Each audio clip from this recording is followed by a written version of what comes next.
guys. I didn't expect you here. So, what's up? Oh, you want me to review a game? Well, I got nothing else to do, so... Okay, sure. What game? I see. Well, might as well give the people what they want. This will be my first solo review, so, let's give it a go now!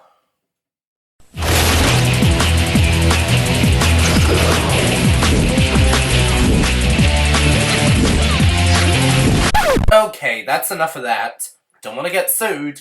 Anyway, Totally Spies is based on the TV show of the same name, and was actually the first game I completed here on this channel. No, seriously, look at this. See? I wasn't lying, was I?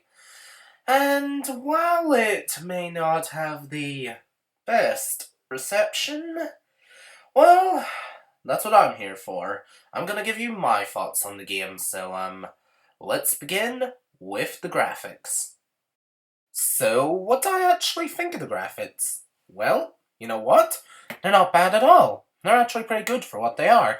I mean, yeah, they're not the best graphics on the GBA. They're not going to blow your mind or anything. But they serve their purpose, and with a few exceptions, they look good. During cutscenes, the game uses what I assume are digitized screenshots from the show. Well, except maybe this one. Oh, and maybe this one. But, yeah, they're not too shabby. I never ran across any glitches or anything alike. So, I would have to say that they're good. But why are they good? Well, the models of, well, sprites of Sam, Alex, and Clover, they're not the best, but again, they're not the worst. You can clearly tell who they are, and I'll be honest, it looks a lot better on a small screen than it does on a big screen. You have to remember this was made for a GBA, and well, yeah, the graphics do look worse whenever you blow them up, but that's just what you expect. For the GBA, they're perfectly adequate. But yes, the character sprites are good, and, well, the game has a pretty good presentation as well, but we'll get onto that later. Some of the graphical things I like are the water effects, the vehicle sections, and the backgrounds, actually. But, for now, let's get on to the meat and potatoes of it, the gameplay. Okay, folks, this is where it gets odd, to say the least. You see, the game doesn't really have a particular style or genre as its main focus. Let me explain. There are 5 chapters, okay? You have the aptitude test, Save the Earth, the Halloween Chase, A Lovely Singer, and Kiwi Kiki in Danger. Now, let's look at the first chapter in the game, the aptitude test, okay? What will you be doing in the aptitude test? Well, you'll be performing stealth missions, sort of. You'll be platforming, you'll be hacking, and you'll be doing some very basic shooting. 4 gameplay styles! Like, you think that's enough? I mean, and that's just the first level alone. I mean, none of them are really bad per se. And I'll be honest, the aptitude test isn't even the worst offender, but I mean, come on, you seem like you're overcompensating for something. And now, let me explain the mechanics of each, okay? The platforming. Really all I have to say about this is that it's your basic kids platformer, okay? It's your standard platforming from what you'd expect from these kind of games. Controls are relatively tight. I never came across any input lag or, as I said earlier, glitches. So, yeah, it's alright. And the stealth missions are pretty much the same thing except you're not jumping. So, there's those to explain. The hacking is pretty much just pressing buttons in time, so I guess you could call it a rhythm game of sorts. Oh no, it's really more a rhythm game when you get to the dancing part later on, but anyway. And finally, the shooting. Just press the left and right buttons, press the A button to shoot, and well, you win. It's easily one of the most boring sections of the game, if not the most boring. And that is just the first level, the aptitude test alone. You'll be doing a lot more. You want to know what you'll be doing? Let me show you. In no particular order, you will be performing the following tasks during your time playing this game. Platforming, quite a few more times, in fact, including scaling a high-rise building and inside an active volcano, because why not? Some vehicle sections in which you will control an anti-gravity bike you never actually use the anti-gravity feature of, a ski, and a pink submarine in a fucking bullshit underwater section. No Beatles reference here.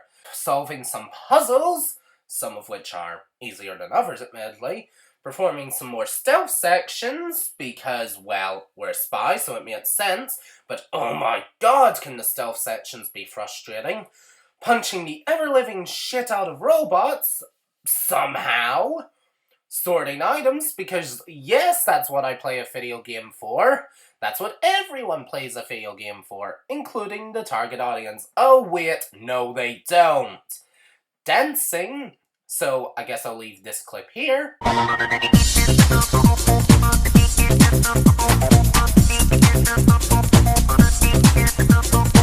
Fighting in a mech suit, and finally, throwing yourself off a cliff. Well, thank you, past me. Jesus Christ. I mean, do you think that's enough gameplay styles? I mean, I know I said this before, but it does feel like they're overcompensating for something. If it were me personally, I would have trimmed at least 3 gameplay styles out, because, I'll be honest, when you look back on it, it really feels as if the game's unfocused when you look at it as a whole. I mean, I'll be honest, I thought the game was going to be a platformer with some stealth sections and puzzles, yes, but I didn't think we'd be, sorting items, throwing ourselves off a cliff, or doing any of that stuff. I mean, Jesus Christ. But, overall, I'd say the controls are actually pretty tight. I never ran into any input lag, as I said before, and, it's actually pretty good. If you're a fan of multiple gameplay styles, I'd say maybe go ahead and play this, but if you're not, I can see why you'd think that. Because, well, it does make the game feel unfocused. I mean, I know this may be going off on a tangent here, but at least with a game like WarioWare, the whole point is that it's all over the place. And those gameplay sections only last 5 seconds apiece, so, you can forgive it. But in this game, they can last several minutes because, well, it's a story-focused game, kind of. And, well, yeah. Overall, if I ever review the sequel, I hope that they'll have trimmed the fat and focus on a few more select gameplay modes, because then it won't be all over the place, as said before. But yeah, that's really all I want to say about the gameplay, so I mentioned the gameplay is all over the place, so now I will try to summarize the story. Surprise! Each chapter has its own individual story. Well, were you surprised? No, neither was I. But anyway, I'm gonna go through each chapter and summarize its individual story because of that, okay? Otherwise we'll be here all day trying to link them all together, seeing they're episodic. But anyway, first of all, the aptitude test. So, basically, within the world of Totally Spies, there is a range of products called Bella Skin. It's much like Chanel or Number 7 here in the real world.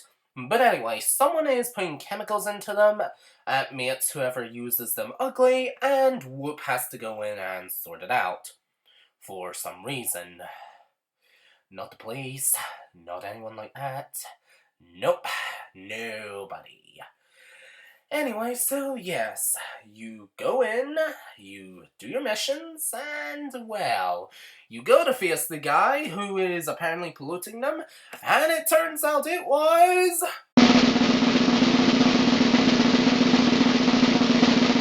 fucking Jerry! Yes, it was Jerry, and nothing was going on in reality. This was your annual evaluation, and this was my initial reaction.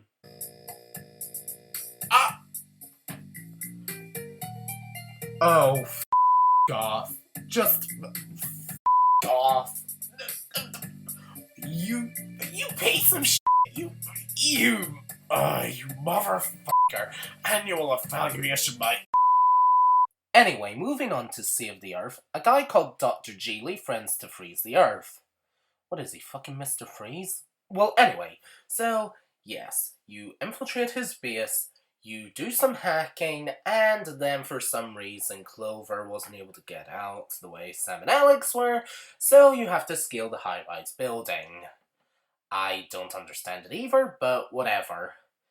And yeah, that's pretty much it. No twist in this one. It's actually a real fucking threat. It wasn't Jerry. So, yeah. Moving on, because, well, as I said, these stories are pretty self-contained and actually quite short. The Halloween Chase.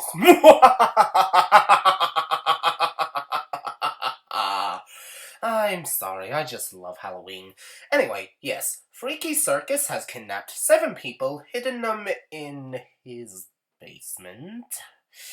Yes, and says that if we find them all, he'll give us clues to his identity, which is never actually revealed in the game, even when you catch him. But anyway, yes, you go down into his basement, which is in a circus I assume he owns, rescue the 7 people, who in the game all look like young girls. Moving past that disturbing subtext, because I don't get paid nearly enough to go into that, you get out of the basement, and then you chase him on your anti-gravity bike. You catch him, he gets arrested, you don't find out his identity, disappointingly. Sam just hints at it by saying we now know Freaky Circus's identity, and well, that is pretty much it. That's really all I have to say without going into the disturbing subtext, and if I'm honest, we'd be reaching anyway, because this is a game made for kids. Anyway, on to the next story, A Lovely Singer. In this story, this guy, who is an addicted Ricky Mavis fan, wants to steal Ricky's voice. Yes, that totally works. What would you do with it afterwards? I don't know. But anyway, yes, that guy whose identity we never find out, seriously, they don't even tell you his name in the game, wants to do that. So anyway, yes, he teaches you how to dance, you do a stealth mission, which took me way longer than it should have, because I'm a fucking dumbass. You chase him on a ski, and shoot him down pretty much. And then Ricky Mavis gives you a private concert, and Clover presumably goes on to do things. Can we just move on to Kiwi Kiki in Danger? Thank you! And finally, the last story in the game, Kiwi Kiki in Danger. I'll be honest, when I saw the preview picture for the upcoming story, I honestly thought that Geraldine was going to be the antagonist. But no, it's this guy, Terrence Lewis. So I can only assume that either Geraldine wasn't introduced when this game came out, or at her island is completely separate from Kiwi Kiki. Let me know in the comments section below. Thank you! But anyway, yes, what's Terrence's plot? Well, he wants to awaken every volcano on Earth so that they'll erupt at the same time. Why? Just why? I mean, Jesus Christ! Even if you succeed, you're more than likely going to die in a horrible, fiery death. I mean, look at Pompeii. I know that was thousands of years ago, but that was one volcano, and the point still stands as a result. What's his plan afterwards, anyway? Blast off into space and claim Mars or something?